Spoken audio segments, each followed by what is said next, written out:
What's up, everybody? Getting into this episode of GH. Listen, I don't know why on earth people keep wasting their good breath and their good time talking to Peter August. I really don't get it. Like, what are you accomplishing by doing this? Like, what are you getting from doing this? Because soon as Felicia went there to the hospital to go see him, I was like, Felicia, don't waste your time. Do not waste your good breath talking to Peter because it's gonna go nowhere. It's a wasted conversation. Because all he's going to do is play mind games, try to get into their heads. That's what he likes to do to people. And of course, that's what he was doing, playing games. I don't even know why Felicia would even think that he knew where the baby was. Like, why would you think he would know? Clearly, he doesn't know.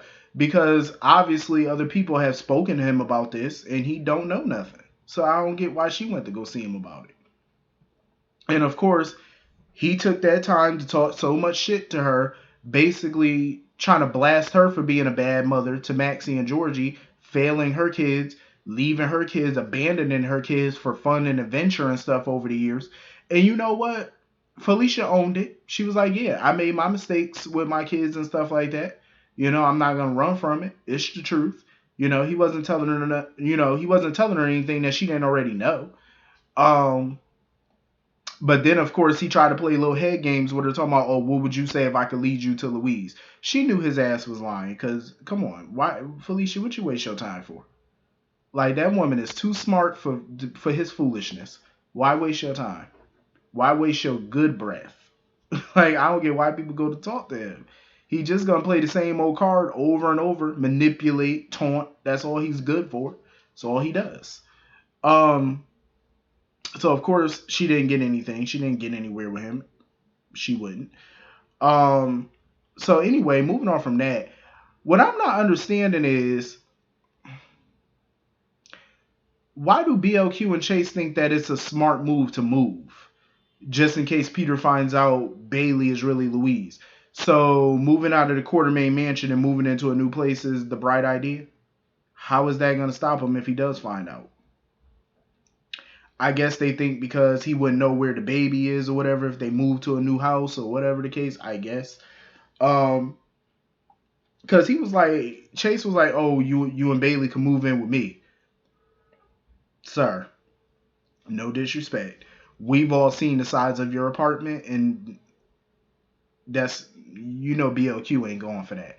How the hell you go from a big ass mansion to that little apartment? I mean, no shade because the apartment is nice, for a bachelor, of course.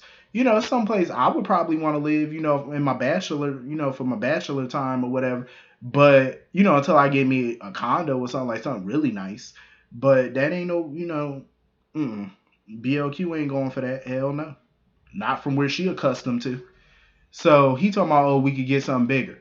Again, with what money? Because Chase is still on suspension without pay. So how you gonna afford a bigger place? Of course, BLQ would have to swing the money because she the only one working and got money. So, but I definitely feel like them moving in together is just gonna bring them closer.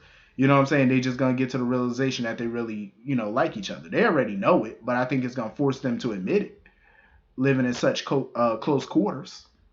But they better watch their back because this BLQ got to realize this baby story is coming out sooner rather than later.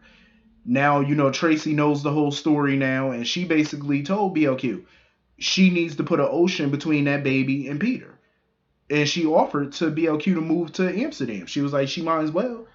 But, BLQ wasn't really going for it because of Maxie and stuff like that. But I was like, yeah, that sounds to me like a much better option than staying in Port Charles. I'm just saying.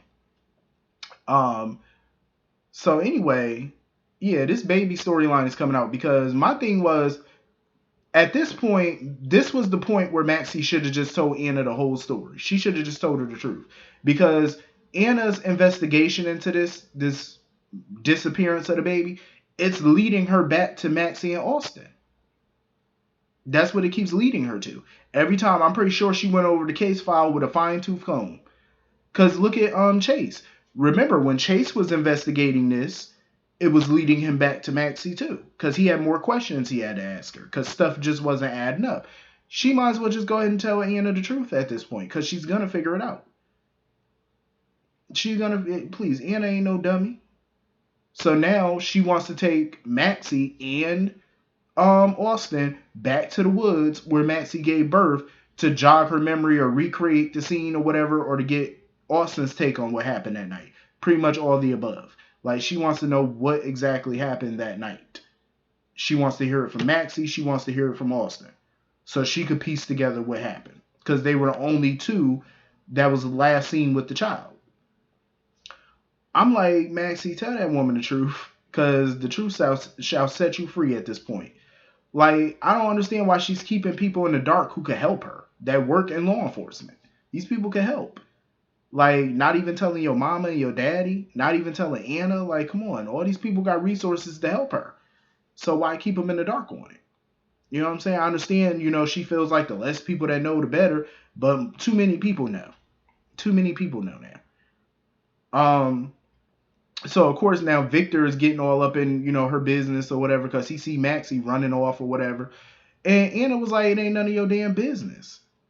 And that's the last thing they need, is for Victor finding out, because Victor pretty much made a deal with Peter that he will help him get Louise and Maxie. So that's the last motherfucker you want knowing your business. I'm just saying. Because he definitely is curious about things. And, Austin is trying to get revenge on BLQ and stuff, and he need Valentine help because they need to know her vulnerabilities. And of course, Victor pops up. So Victor starts talking to Austin about BLQ and stuff, and that's when Maxie's name gets brought up. And now Victor's curious, because he was like, how are Maxie and BLQ friends? And he mentioned Austin's, he mentioned Bailey and stuff like that. I'm like, no. So now Victor gets a bright idea that he's going to take BLQ down using Maxie. They are leading Victor literally to the path of baby Louise at this point.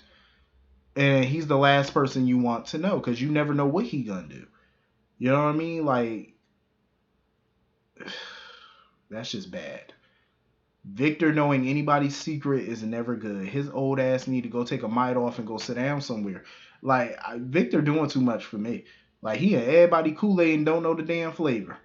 Like, he need to go sit down somewhere. Like, he just all up in everybody's Shirley's right about now. And Austin is so consumed with revenge that you just gave him a lead and don't even know it at this point. That's why I wish Maxie would have just came clean to the right people, because this shit is getting out of control right about now. I'm like, more and more people are starting to learn about this, and that's not good. So anyway, moving on from that, Drew looked like he was ready to beat the hell out of Victor when he saw him. And, he probably would have if Sam didn't stop him. Because Sam was letting Drew know, like, listen, you just got back. You just got your freedom. Don't lose it again. Victor ain't worth it. Because he was definitely ready to bust that ass. So, of course, Drew wanted to talk to Sam about his ELQ shares. I was waiting for this conversation because I knew he was going to be a little hot about it. But, Sam had to let him know why she, gave up the proxies or whatever. Why she gave up some shares or whatnot. He looked like he was understanding or whatever, but he probably want those shares back, at least for the Quartermain's sake. But I do agree with Sam. I mean, there's ways of getting those shares back. You know what I mean? He could easily go to the court and, file a petition to get them back. It might take a little time, but he can do it. You know what I mean? That definitely. But when Sam got up to leave from that table, though, Drew definitely looked disappointed. Not disappointed, but he seemed like he was a little down. I think he definitely still got feelings for Sam.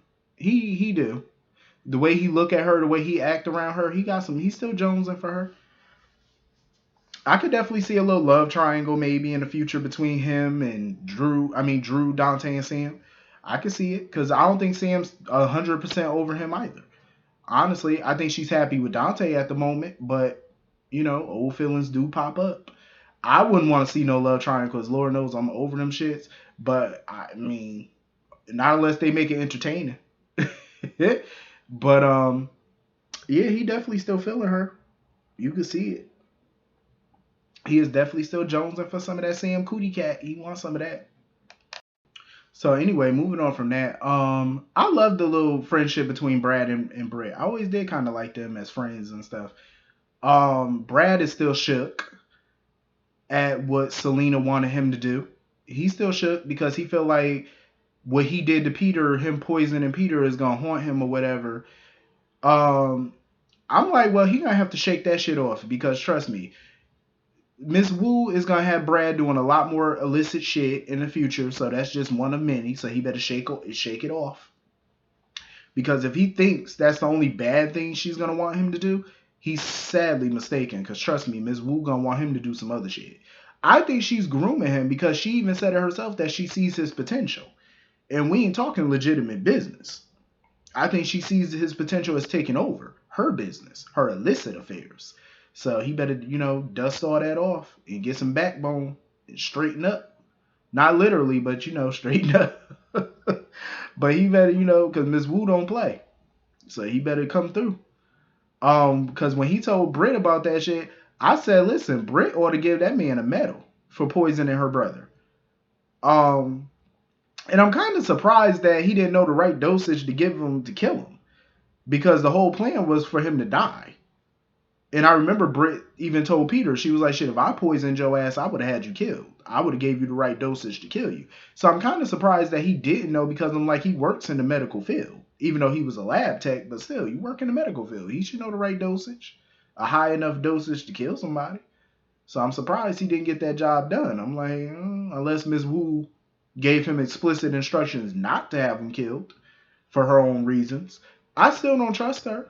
I like Miss Wu. I love Miss Wu. I don't trust her though. Not fully. I feel like she probably playing at her own game right about now when it comes to going up against the Corinthoses. Especially the way Michael been getting up in her face lately. Yeah, she definitely has an agenda. Brad better tread lightly. If he don't want to be in organized crime, I suggest that he maybe record some of his conversations with Miss Wu or whatever as an insurance policy, something. You know what I mean? Because she want him in that business, and if she want him in it, he gonna be in it whether he want to or not. So anyway, that was pretty much the whole episode. It was a pretty chilled episode today. Not too much going on. Pretty laid back. But hit the comment section. Let me know what y'all thought, and I will see you all later. Have a great night. Peace.